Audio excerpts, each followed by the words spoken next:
Hi, this is Mark News from Plant Talk Radio. Thanks for subscribing and listening to our podcast, Your Gardening Questions from Plant Talk Radio.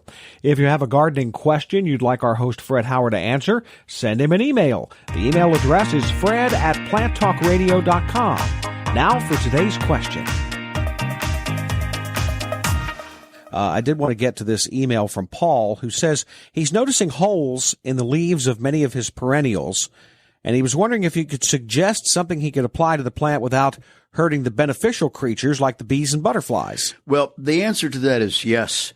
They're going to be taking a little testing, but the soaps, that is horticultural soaps, and then highly refined horticultural oils that are contact insecticides that will be, well, quite friendly to the bees and so on. Now, if the bee is sprayed, it's going to suffer also, but there is less chance of anything with that. Then back to corrugated cardboard. I like to rip one face off, have the ripples, wet the cardboard, lay the ripple face down each evening. Now that's for slugs, right? That's right. That's for slugs, because I'm suggesting that it probably is slugs.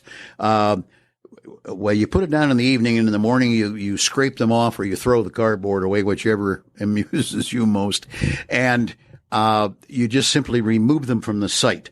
There are perhaps some other things that can be used that I'm not thinking of right now. But then there are flying insects that are going to hit and run just as sure as the world. All kinds of caterpillar, moths, caterpillars,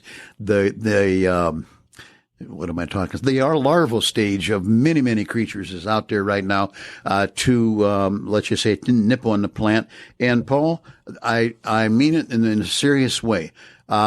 Yes, keep an eye on things. Yes, take care of in the simplest of ways. And then if the holes aren't too prolific, just back up a few strides when you look at your plants and you won't see the nuisance.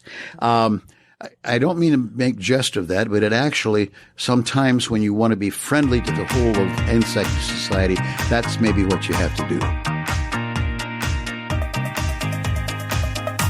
Hey, thanks again for listening to our podcast. Be sure to subscribe to our other podcasts as well, the Plant of the Week podcast and the Plant Talk Radio podcast, all on iTunes or your favorite podcast player.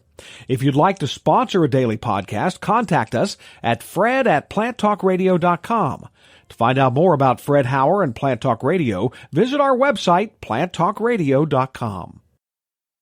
Circle270media.com